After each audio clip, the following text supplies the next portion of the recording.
Erokamano janeno mar LTN, agone Nyasaye erokamano mochako loso thuolo. Okinyi ma kawuono ni mondo awuoye kodi e studio ka. Nyinga pok aloko, an Pastor Agustin Omeda, ja Kisumu County.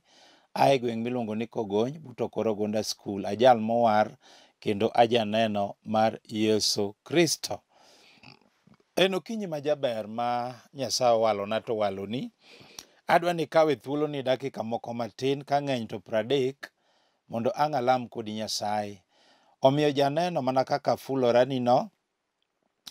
Adwaro ni wawuoye wach Nyasaye to topic kata thuon wach ma kawuono adwa wuoye wacho ni ng'at maratego omako. Ng'at maratego omako. Mane thuon wach ma kawuono adwa na wuoye gokinyi sani. Omiyo kapok adhi mbele adwa ni kamoro amora ma intie mondo ikul wiyi mondo weche duto waket e lwet Jehova. Agoni erokamano Nyasach loch, akawo janeno ni akete lweti, imiye winjo matut mondo injili madhi yalo kata weche madhi puonjo olok ngimane kendo timne dwaro mar dhood chunye. Alamo ka an gi yie ni isemiye winjo matut e nying Yesu ma jawar. Janeno ka ok aketho sa mana kaka wacho ne thuon wach ma kawuono adwa wuoye wacho ni ng'at maratego omako. Ng'at maratego omako. Mae wach ma kawuono adwa wuoyo kinyi ma kawuono ni. Tiende ni ratego en jachien. Koro adwa wuoye ng'at maratego omako. Ratego en jachien. Kendo ratego rach komako ng'ato. Onyalo mako ng'ato motue matek. Makati nindo to ratego maki. Makati wuotho to ratego ni omaki. Makata chieng' rieny ratego maki. Makata mudho lil ratego maki. To kawuono kelo jal moro man gi ratiro, en achiel kende, ema en gi ratiro mar ketho teko ratego momako ng'ato. Omiyo amor gi Nyasaye no kawuono, en ema kele studio ka. Adwa na som kodi Isaya 49, wabro chake 24. In bende kamoro amora mineno adwa ni kaw mumbi. Abiro somo tisomo mari mondo wawinj ni en ng'ama ratego omako. To gima mora ni kawuono inyalo gony ng'ato. Yesu Kristo, jal man gi ratiro, en ema kele studio ka mabiro gonyo ng'ato mawinjo ka biro wacho ni pastor ane maratego omaka. To kawuono inyalo gonya. Mai momi adwa na som kodi Isaya. Isaya wabro somo Isaya 49, wabro chako kare 24. Thuon wach wacho niya, bende dima ng'at maratego joma osemako. Koso dires ng'at ma joma kwiny otueyo. Andiko wacho niya, bende dima ng'at maratego joma osemako. Koso dires ng'at ma joma kwiny otueyo. An Ruoth Nyasaye to adwoko niya, mano 25 matindo. Okan Pastor Omedo. An Ruoth Nyasaye to adwoko niya, jomotue nogol kata mana kuom ng'at maratego. Kendo jomomaki nores kata kuom ng'at makiny. Anaked gi jogo duto te makedo kodi mi ares nyithindi e lwetgi. Walere ratego matin. Okinyi ma kawuono dana wuoye gi mama moro. Kata jaduong' moro, kata kijana moro, kata nyako moro, kata chiliel moro, kata nyathi sikul moro mobedo mos okinyi sani. Owinjo wach Nyasaye. Adiero bro ng'iyo ngimane mowacho adier ne pastor, ka ng'iyo ngimana to ane mawinjo ka ratego maka kendo tweya. Jal makamane madana wuogo. To kawuono ayie mondo Ruoth Nyasaye ogonya kuom ratego momako ngimana ni. Ratego komako ng'ato, ma kata chuori ok nyal goloni, kata chiegi mikendo ok nyal goloni, kata nyathini minyuolo ok nyal goloni, kata babani ok nyal goloni, kata mamani ok nyal goloni, kata mwandu ma in godo ok nyal goloni. Yesu Kristo kende ene man gi ratiro, nikech owacho ni 25 ni Ruoth Nyasaye to adwoko. Okan Pastor Omedo. Tiende ni ratego nyalo mako ng'ate yo moro. Ratego no nyalo maki gi tuo. Makati piedho to ok changi. mano ratego. Ratego no nyalo maki makati manyo tich to kiyudi, mano ratego. Ratego no nyalo tweyi makata kiyudo tich to tich nyako kethi, mano ratego. Ratego no nyalo maki maka otami onyalo maki mimanya nyathi ni ting to kiyudi, mano ratego. Ratego no nyalo maki makata nukendo rukweru rumuluongo ni mana sweetie darling honey kwe oketho motieki, mano ratego. Ratego no nyalo maki, onyalo maki ma idwaro ni chuo makendi to kiyudi, mano ratego. Akeni ng'ato be winja awacho no nyalo mako ng'ate yo moro mabiro wacho ni pastor ade mawinjo ka ratego maka. Ratego no nyalo maki makata kidhi tedo to dichuo nyakweru, mano ratego.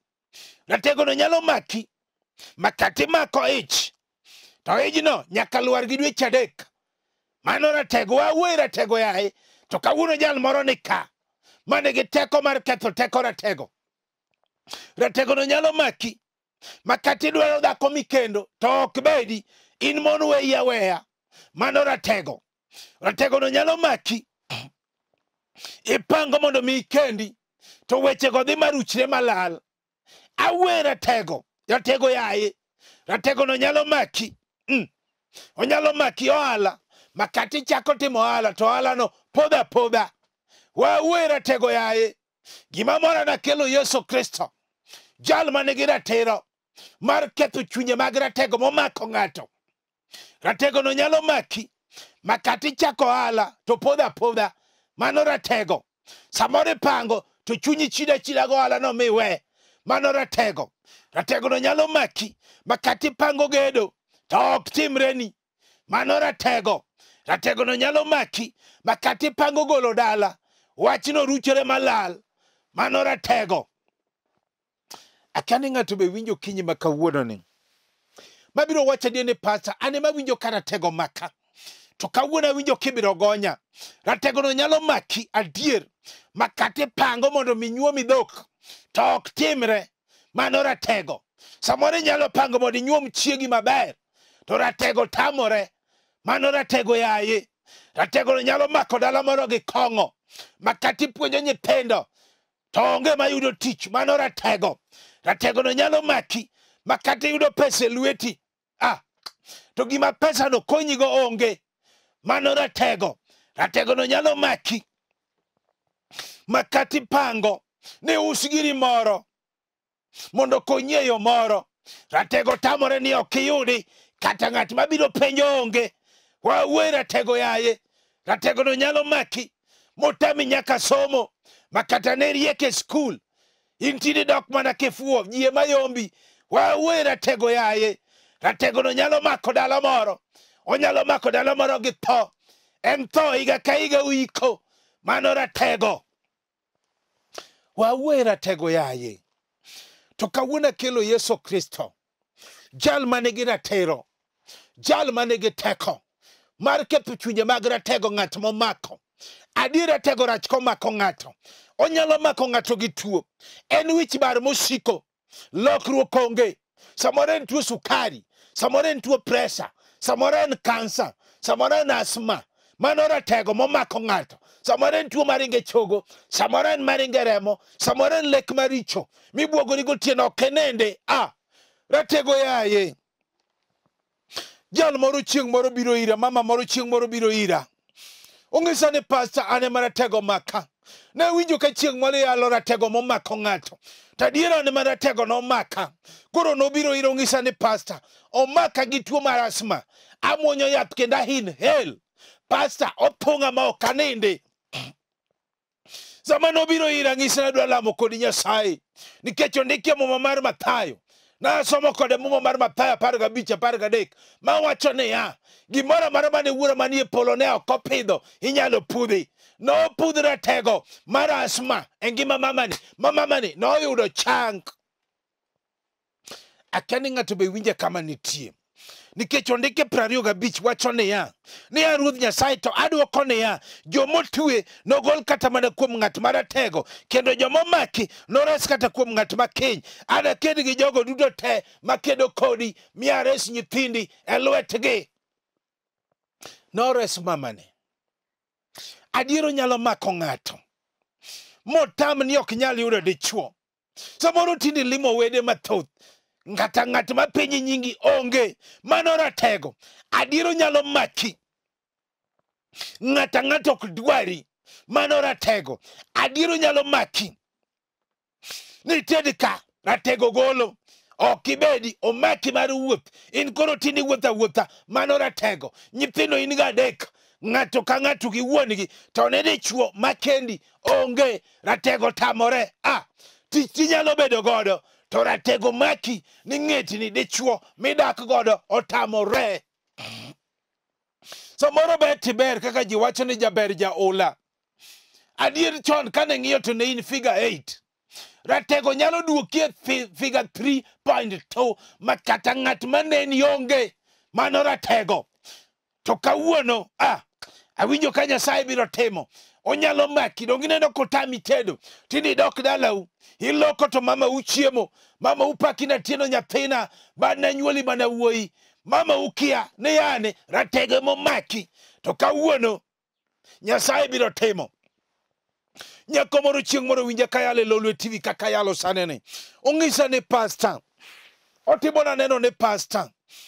An kane yalo ratego tane maratego no mako ngimana. An gi nyithindo 2. Aja higni 26.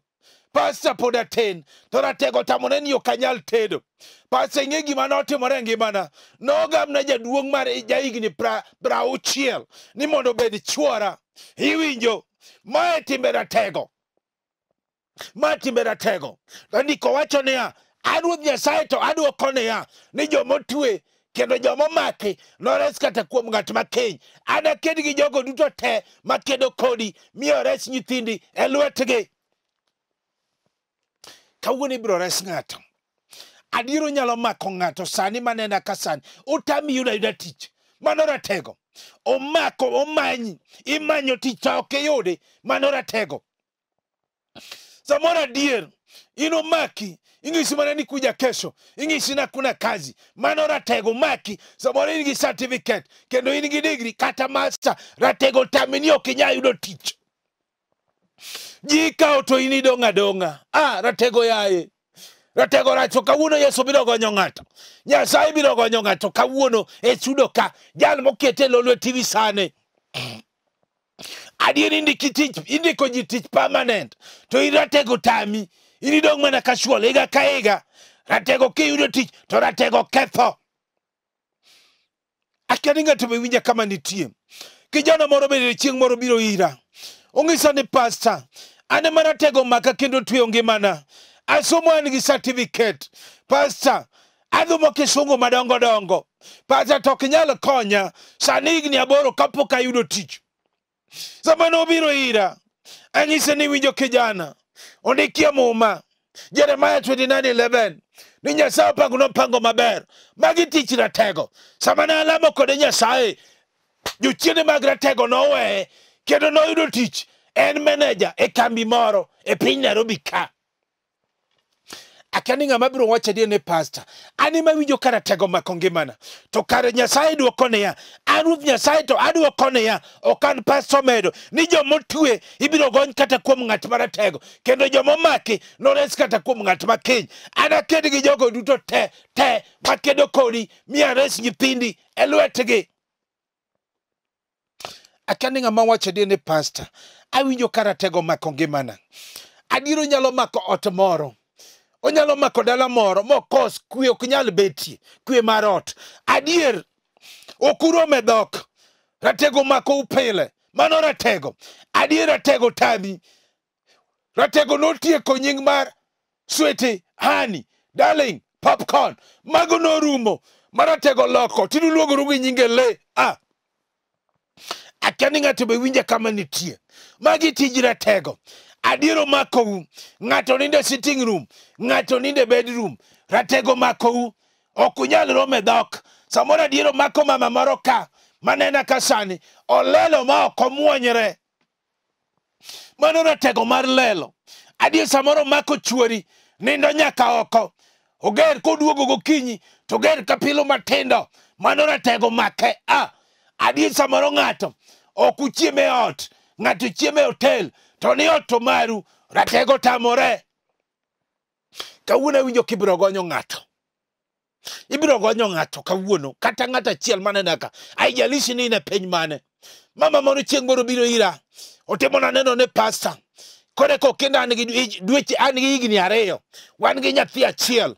Pastor onge kwe gi chuora. Ane maratego kane yalo. Ratego maka. Wan wadhao pile. Wachwanyore pile. Anindo oko pile. Sama no manya. Ang'isa ni manya mama. Abiro lamo kodi Nyasaye. Dongo ndikia muma. Isaya 9. Kare 6. Ni nikech nonyuolwa jawar. Adieri biro nyuolonwa wuowi. Loch nobedi e lwete. Ne luong nyinge ni jabura ma ono. Nyasaye maratego. Wuoro manyaka chieng'. Kendo ruodhi kwe. Sama nobiro ira. Sama na lamo ne mamani. Karatego wuokome. Kaje chien wuokome. Sama noluar piny. Sama noluar piny nokia kama entie. Sama ochunga koro neno. Benje ni mama ng'omo timore. Ung'isa ni pasa sama ne lamo na. Aneno ka pekni 2 mar otenge. Owuok e ngimana. Achiel ochung' ne chuore. Achiel ochung' kuome. Tende ni ratego mar koso kwe nomake. Mama ni noyudo kwe mar ot nyaka kawuono. Akia ni ng'ato be winja kama nitie. Mabro wacha diene pastor. Ane mawinjo ka ratego maka. Nikech ndiko wacho niya. Ni Ruoth Nyasaye to adwoko niya. Ni joma otue nogol kata kuom ng'at maratego. Joma omaki nores kata kuom ng'at makeny. Anaked gi jogo te makedo kodi miya res nyithindi e lwetgi. Omako ng'ato nena kasani. Ok nyal ting'o nyathi. Osemadho yath. Lokruok onge. Mano ratego. Adier osedhi dakteche. Matindo gi madongo. Gimiyudo onge. Daktari wacho ne Ruoth. Mano ratego. Adier samoro nena ka. Omako maber. To ratego golo gi dweche 3. Ok oting'. Mano ratego. Adier samoro adier. Onyuolo maber. Ta ok oting'. Ratego dogo osiptal. To kawuono ndiko wacho niya. Ibiro gonyo ng'ato. Donge na omako Ana. Donge na omako Sara. Motamo ni ok nyal yudo nyathi. Tandiko wacho kawuono niya. Ni an Ruoth Nyasaye to adwoko niya. Ni joma otue nogol kata kuom ng'at maratego. Kendo joma omaki nores kata kuom ng'at makeny. Anaked gi jogo duto te makedo kodi miya res nyithindi e lwetgi. Ere mama mawinjo kowacho nomako ni ok onyal ting'o nyathi. Ibiro ting'o nyathi gani e yor ono. Onge gima tek manosetamo Nyasaye. Adier samoro mako ng'ato ka. Onena ka. Omako kijana moro. Mako jaduong' moro. Opango mondo mi okendi. Kethore aketha. Ratego golo. Adier samoro pango. Ni mondo mi okendi. Ratego chido mana chunye. Ok onyal kendo. Wachno ruchore. Adier samoro nena ka. Okendo to mon dhi adhiya. Ratego golo. Otamore ni ok onyal kendo. Adier samoro nena ka. Adier ng'ato samoro nena ka. Ratego tam adier ni ok onyal nyombo. Ratego tam ni ok onyal kendo. To kawuono winjo ka Nyasaye biro time studio ka. Akani ng'ama wacha diene pastor. Ane makabedo mos ka keto bos. Sami wejo kama pastor. Samoro chalo mana ng'ama wuoyo wiya. Samoro piwangi go kala kami nena ne. Iwacho ne pastor ni nena. Iwinjo ano kaneni. Roho Malere maneni. To kawuono abiro lamo kodi Nyasaye. Kijana moro bende no winja. Ne ok obiro ira. Ne ene piny moro. Ene gweng' moro. Mokadwa wacho. Ung'isa ni pastor. Ayie chieng' moro itim nenda. Pastor ne an gusiepna moro manyako. Ne wasomo kode. To ne an mbele ne. To sama ne atieko skul. An ayudo tich. To en form 3. Sama ne odonjo form 4. No kalo pastor maber. Modhi e university. Kendo ane mana konye. Sama ne ochope second year. Pastor nyako ni noloko na paro. To ane mana chulo ne fee. Na konye. Pastor. Sama no yudo jomoko. Mopogore gi an. Nikech sama odhi e skul kacha. Koro neno ka en gi klas manok mare. Koro no wacho ni an ok klase. No loko paro. Mo loko namba. Sama nogochone osiepne ni. Osiepne ni ong'isa ni pasa. An wadhi madho sum. Nikech geno na norumo. Nikech osiepna noringo weya. To nang'ise ni winjo. Kijana, nyako no nokonyuolu godo. Donge muma ndiko ni samoro Nyasaye machiwo ng'et ng'at makare. Nikech ondikia muma ni Nyasaye nopango maber. Koro kik imadh sum. Nyasaye biro miyi ng'etni. Adier notimo neno bang' dweche adek. Kogochona pasa ni nayudo dhako kendo nakendo. Kendo wadagi kwe. Akia ni ng'ato be winje kama nitie. Adier samoro ng'ato nena ka. Omako ng'ato adier. Omako dala moro gi kong'o. Mano ratego. Adier ratego. Omako dala moro gi kong'o. Nyithindi ok nyal gedo. Nyithindi ok nyal somo. Nyithindi ok nyal yudo tich. Nyithindi ok nyal kendo. Nyithindi ok nyal yudo ok nyal nyombo. Mano ratego mar kong'o. Omako ng'ato adier. Owacho nogolo lok. Ondik kanye ni golo lok. Mano ratego mar kong'o. Adier omako ng'ato ka. Adier oketho ne nyaka tich. Mano ratego tamo ni ok nyal yudo tich. Adier miere moko ka ok imadh kong'o tiwacho no bi kodi. Mano ratego mar kong'o. Adier omako mama moro ka. Owacho no golo stress. Ng'ama owacho ni kong'o golo stress. Donge mano ratego mar kong'o. Momaki mama. Ondik kanye ni kong'o golo stress. Winjo kobiro timo ka. Nikech ondike 25 matindo. Ratego ya ratego rach. Owacho ne ya. An Ruoth Nyasaye to adwoko ne ya. Joma omaki nores kata kuom ng'at makeny. Kendo joma otue nogony. An Ruoth Nyasaye ema wacho kamano. Akia ni ng'ama biro wacho ne pastor. Ani ma winjo ka ratego maka ngimana. To kawuono yie ni mondo gonya. Nikech akelo Nyasaye ne studio ka. Adier ng'ato nena ka. Omako ng'ato. Otamo ni ok nyal gedo. Otamo ni ok nyal golo dala. Mano ratego. Opango mondo mi ogedi. Wachi ni kethore maruchre. Adier opango mondo mi ogedi. Chunye chida. Mano ratego tamore. Samoro mabati ni piny. Samoro musumal ni piny. Samoro yien ni piny. Ratego tamore ni ok inyal chungo ot. Samoro neno jaduong' moro ka. Nena ka. Adier opango mondo mi ogol dala. Higni maluoro. Ratego tamore ni ok onyal golo dala. Akia ni ng'ato be winje kama nitie. Samoro adier ng'ato nochako gedo maber. Adier kinena kama intie. Ni chako gedo maber. To ratego tamore ni odni ok nyal rumo. Nochungie kore. Ndiko wacho ne ya 25. Ta an Ruoth Nyasaye to adwoko ne ya. Joma otue nogol kata kuom ng'at maratego mako. Kendo joma omaki nores kata kuom ng'at makeny. Anaked gi jogo duto te makedo kodi. Miya res nyithindi e lwetgi. Kawuono ibiro res ng'ato. Awinjo kibiro res ng'ato. Mawacho dio ni pastor ratego mako ngimana. Awinjo kiyale pastor ratego mako ngimana. Kendo awinjo weche miyalo ratego mako ngimana. Anemo maka to kawuono ibiro gonya. Ayie mondo gonya. Samoro mako ng'ato ka. Tamo mama moro ni ok nyal nyuom dhok dalagi. Adier chuore pango maber. Ratego ketha. Samoro mako kijana moro ka. Nena ka.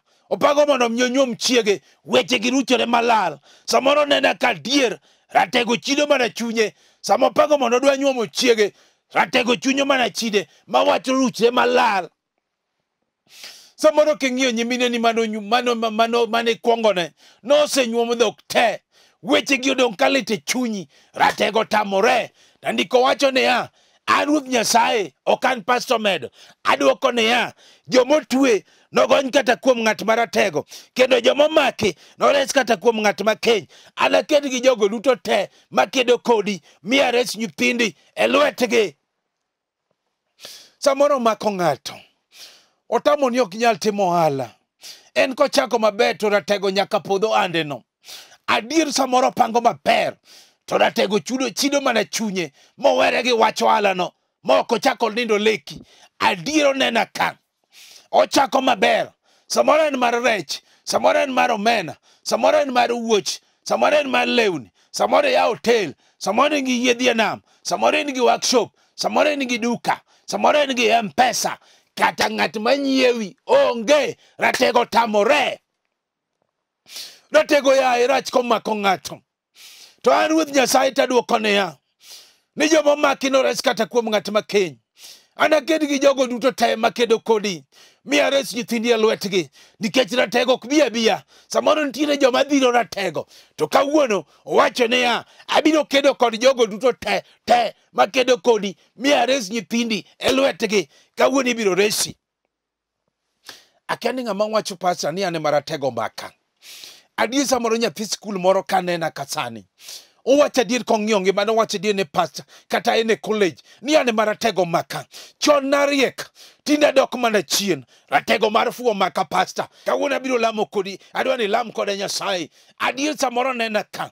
Chon ne oriek adier, kendo noriek e skul adier, to tinde odok mana chien. Ratego mar fuo make. Adier chon, adier ene manoyombo ji. Ratego tinde tamore. Samoro nena ka adier, mako nyathi moro, odagi ni ok nyal somo, sikul buoga ne jela.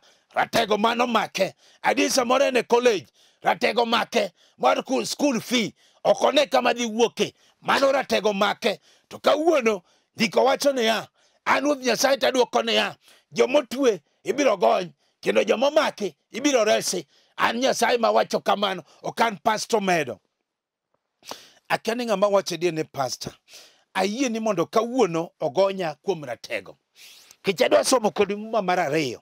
Mondo alam kodi Nyasaye kamoro amora ma intie. Nikech awinjo tie mare. Awinjo tie Nyasaye no. Ji yudoga miracles. Kendo sama yalo ng'ato wacho ni pastor inena, okanega ng'ato, to tok lamo, otimo nano ni pastor, sama ne lamo, awinjo ka iya, mano kuot, ofuong'ore. Pastor sama ne lamo, awinjo ka wiya mane bara, odok chien. Pastor, sama ne lamo, awinjo ka teko Nyasaye ogore kuoma, ma gima ne timacha ochung'. Isaya 61. Mondo alam kodi Nyasaye. Ndiko ma Nyasaye wacho niya, ni Roho mar Ruoth Nyasaye ni kuoma, nikech Ruoth Nyasaye oseyiera mowira mondo aland wach maber ne joma odhier. Roho mar Ruoth Nyasaye ni kuoma, nikech oseyiera emomiyo ora e studio ka, mondo oseyiera mondo ola. Nikech Ruoth Nyasaye oseyiera mowira mondo aland wach maber ne joma odhier. Oseora mondo mi akwe chuny jogo maneno masira. Oseora mondo akwe chuny jogo maneno masira. Bende mondo aol ne joma omaki ni koro gin thuolo, kendo aol joma otue ni koro gonygi. Kare idwa gony ng'ato, Isaya noneno wechegi.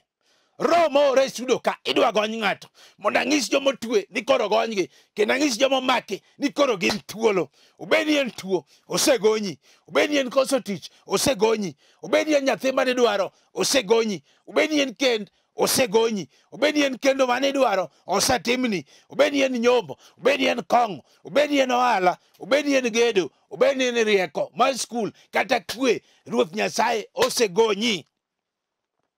Adwa nalam gi ng'ato moseikore mawachone ni pastor, asemako kara. Asemako kara. Nikech ndiko wacho ni bad Nyasaye ok chiek, be itiyo kodino.